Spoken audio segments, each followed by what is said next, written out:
Hi everyone, it's me, Crafty Witch, and welcome back to my channel. So today's video is going to talk about bear magic or bear medicine and how we can incorporate that into our lives or our magical workings if we so choose to. The information that I'll be presenting in this video are either things I've grown up with, different teachings and legends I've grown up with, as well as information that I've gleaned over the years on my journey through life and through my own spiritual growth. So I hope you enjoy the video. If there's anything that you feel you want to share, by all means comment below or do a video response. I think that would be awesome. I think that if we can share with one another, then that helps to build bridges and understanding, and knowledge is power, right? So moving on. Now this video is going to be about bear in general. I am not going to be breaking it down into, like, for instance, grizzly bear versus polar bear versus black bear versus brown bear, etc. I'm just talking about like the spirit of the bear in general. Now bear has been revered in various cultures around the world. For instance, indigenous cultures here in North America, as well as indigenous cultures in pre-Christian Europe. So I'm thinking like the ancient Germanic tribes, the old Norse tribes, that the Celtic people in Europe, mainland Europe, and then into the British Isles and stuff like that. There used to be bears in the UK at one time, but unfortunately they were hunted to extinction many years ago, of course. But they still play a very valuable role in a lot of cultures all over the world, whether it's in Europe or here in North America. They are very much revered and respected. They are, in general, for kind of like all across the board, they're known for, strength, and shape-shifting has been found to be very common with bears. That is something we can talk about later on in the video. Hopefully I don't forget. And their wisdom is another thing. Strength, power, and yeah. So when it comes to bear and the teachings that I grew up with, I was always taught that bear belonged to, well, it had its own clan. And then I think I'll do a video about this too later on. There is a difference between a bear clan and then having like a bear totem, or like having a bear spirit animal as kind of like your own guide. Some people get the two mixed up, or they think that they're one and the same, but they're not. So my family, we do, through my mother's side, belong to the bear clan, and that's known as the medicine clan. So bear is known for having a vast array of knowledge of all the medicinal roots and plants that there are. So if you are wanting to, like, say, study herbalism or the healing arts in any way, you can tap into the spirit of the bear to help you on your journey for healing, because they are like one of the, if not the most powerful healer, especially healing clan that there is.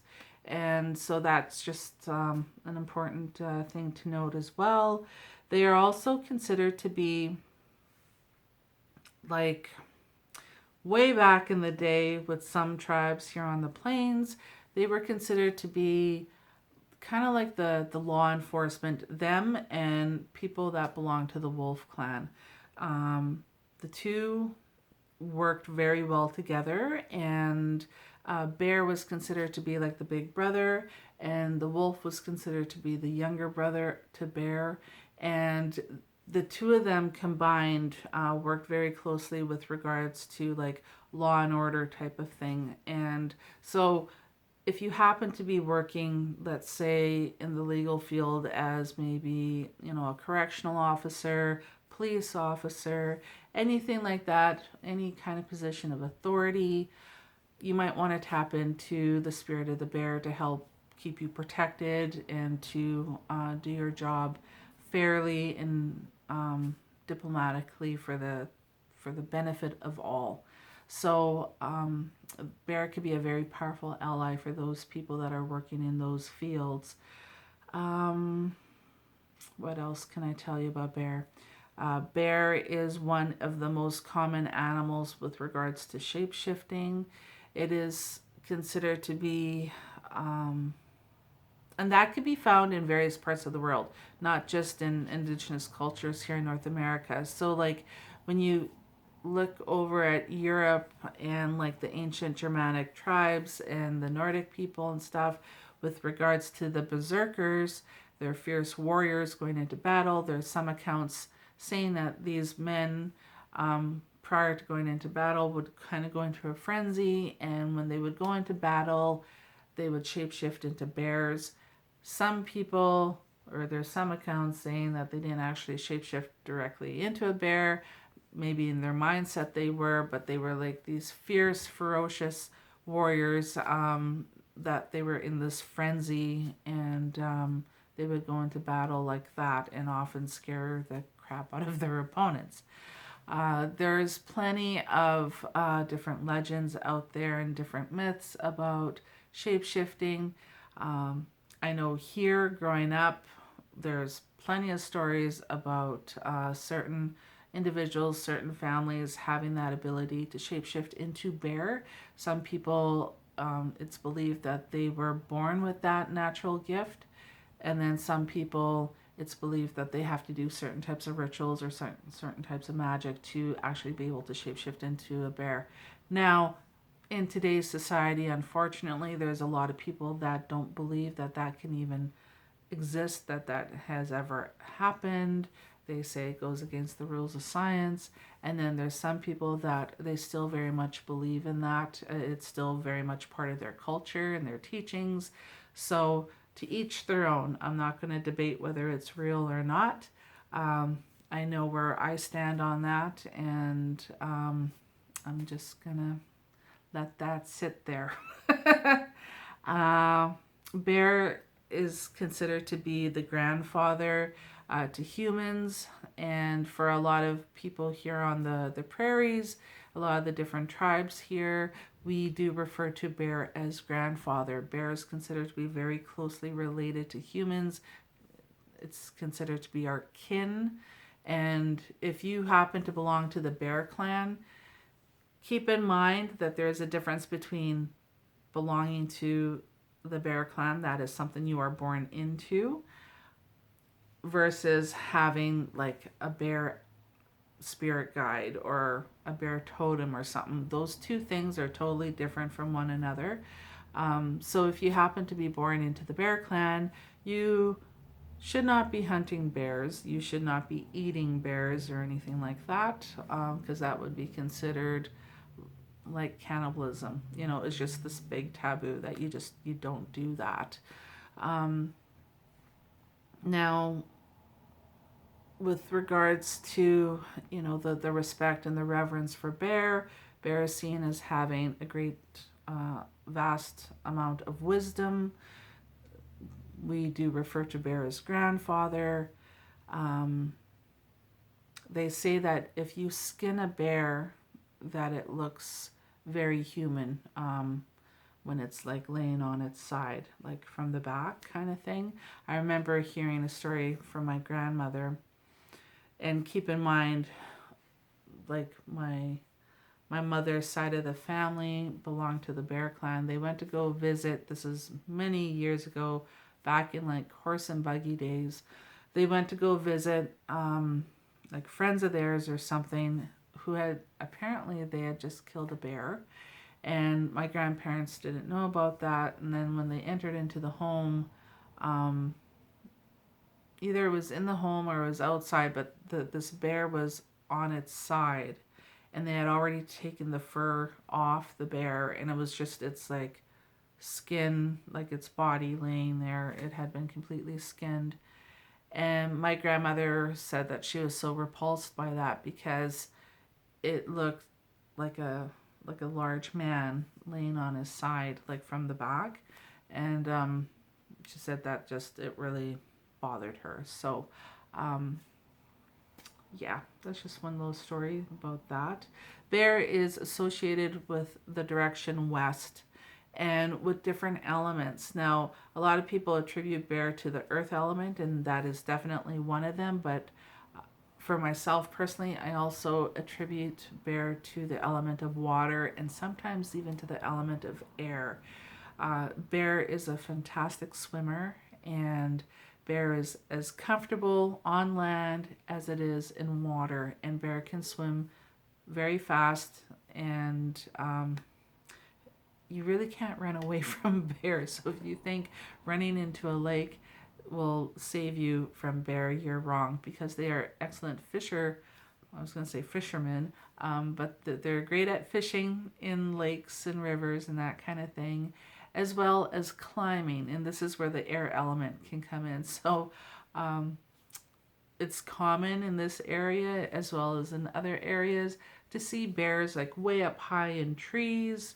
They have no fear of heights. They have no fear of being up in the air element, so to speak. So that's how come I attribute those two other elements to bear. So for me, it's earth and water and air.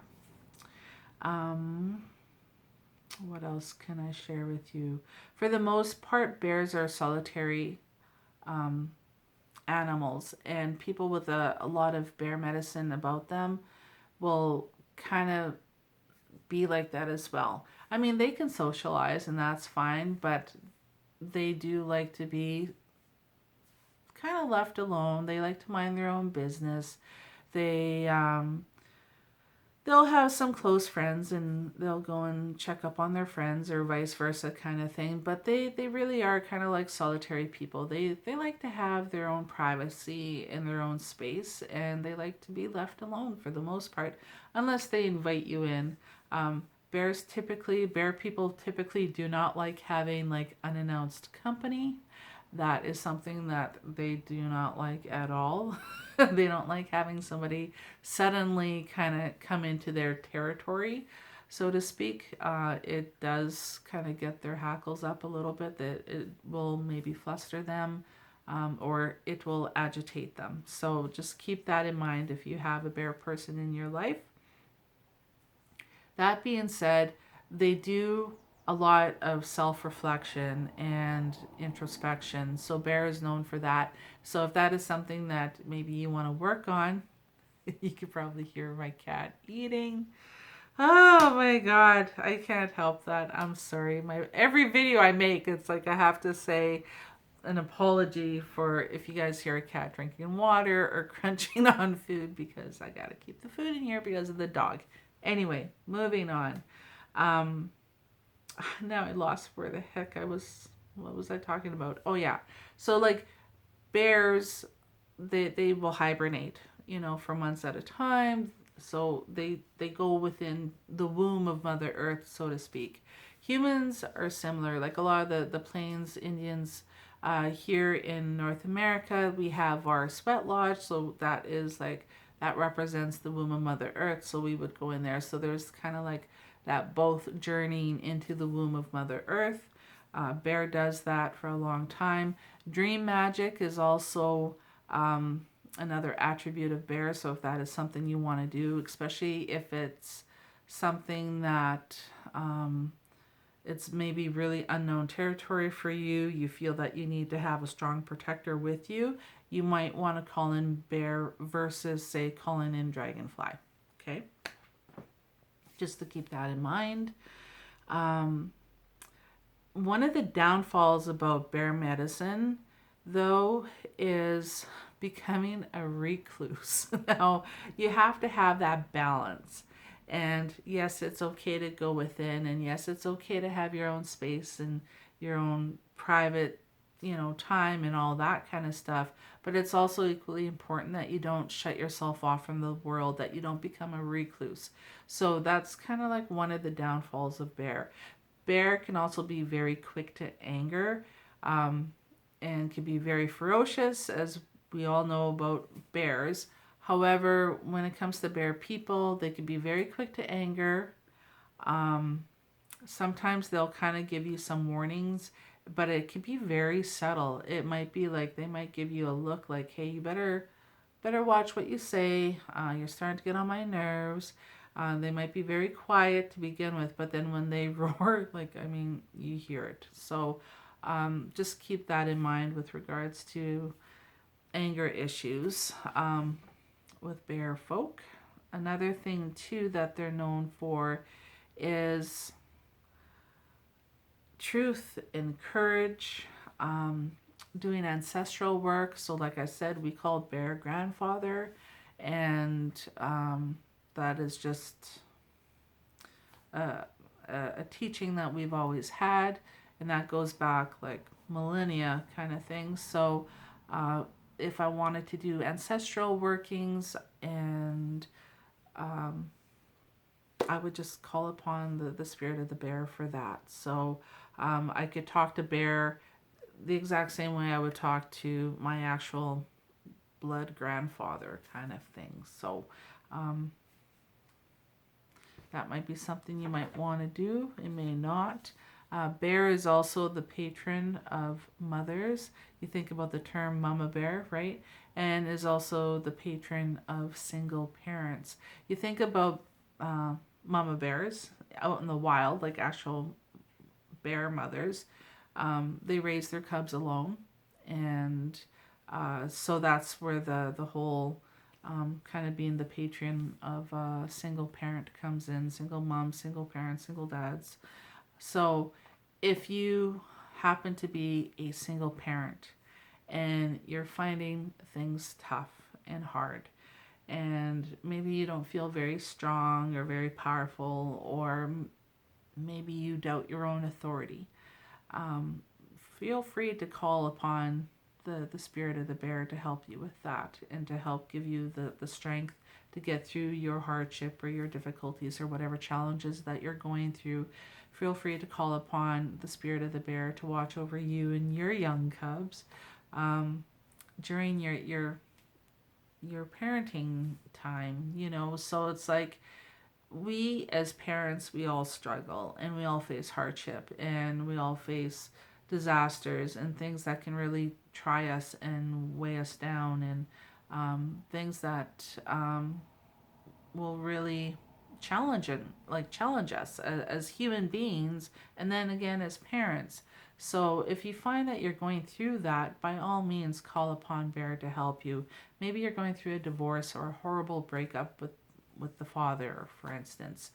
Call upon bear to give you strength and endurance to get through that period of time in your life as well. What else can I tell you about bear? I'm just looking at my handy dandy little book of shadows here. Intuition, wisdom. I think I've already touched on wisdom already. Anything to do with like mysticism, shamanism, call upon bear. If you want to work in the healing arts, call upon bear. So if you want to go into any kind of medicine, so maybe as a doctor, as a nurse, as any kind of healer, to work with herbalism, anything like that, call upon bear. If you want to tap into patience as well, call upon bear. They can be quick to anger, but they can also be very patient as well. They are revered for having like wisdom. Like I said, we call them grandfather, and that is like a title of respect. We think of grandfather as being patient and wise and kind and caring, and fair and diplomatic, and they have like that authority. They are the patriarch of the family, so to speak. So if you want to tap into those kind of qualities, call upon bear.